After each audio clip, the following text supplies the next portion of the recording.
Welcome, my beloved child. Today, in Genesis chapter 18, I appear once more to Abraham in the heat of the day, not only to affirm my promise to Sarah, but to reveal my justice concerning Sodom. You will see laughter in doubt and boldness in prayer as Abraham intercedes for the righteous. Listen closely, for I am the God who visits, the God who speaks, and the judge who listens. Let your heart be open as you receive my word. Yahweh appeared to him by the oaks of Mamre as he sat in the tent door in the heat of the day. He lifted up his eyes and looked, and saw that 3 men stood near him. When he saw them, he ran to meet them from the tent door, and bowed himself to the earth, and said, "My Lord, if now I have found favor in your sight, please don't go away from your servant. Now let a little water be fetched, wash your feet and rest yourselves under the tree. I will get a piece of bread so you can refresh your heart. After that you may go your way, now that you have come to your servant." They said, "Very well, do as you have said." Abraham hurried into the tent to Sarah and said, "Quickly prepare 3 seahs of fine meal, knead it and make cakes." Abraham ran to the herd and fetched a tender and good calf and gave it to the servant. He hurried to dress it. He took butter, milk, and the calf which he had dressed and set it before them. He stood by them under the tree, and they ate.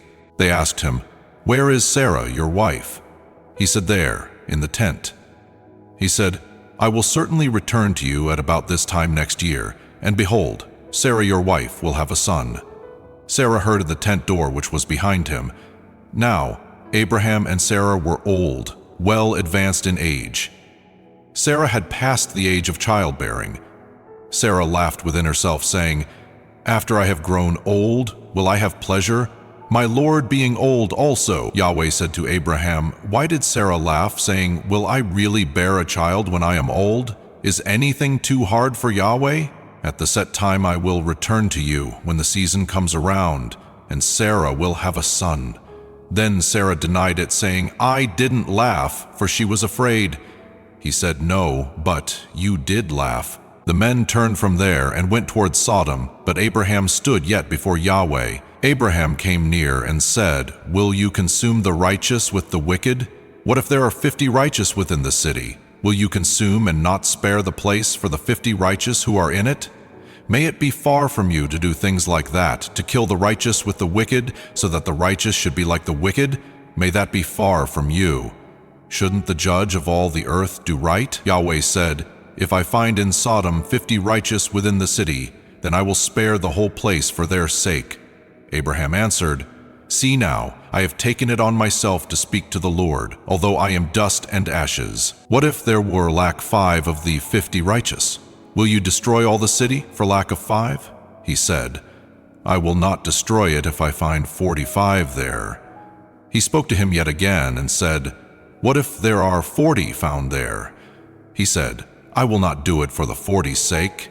He said, "Oh, don't let the Lord be angry, and I will speak." "What if there are 30 found there?" He said, "I will not do it if I find 30 there." He said, "See now, I have taken it on myself to speak to the Lord. What if there are 20 found there?" He said, "I will not destroy it for the 20's sake." He said, "Oh, don't let the Lord be angry, and I will speak just once more. What if 10 are found there?" He said, "I will not destroy it for the 10's sake." Yahweh went his way as soon as he had finished communing with Abraham, and Abraham returned to his place. Thank you, my child, for sharing this moment of divine visitation. I know your thoughts, and even when you laugh in disbelief, I remain faithful. Learn from Abraham's heart, bold in prayer, humble in spirit. Return tomorrow as my justice draws near and my promises draw clearer. Subscribe, walk with me daily, and remember, nothing is too hard for me, and know that I am with you, always. Amen.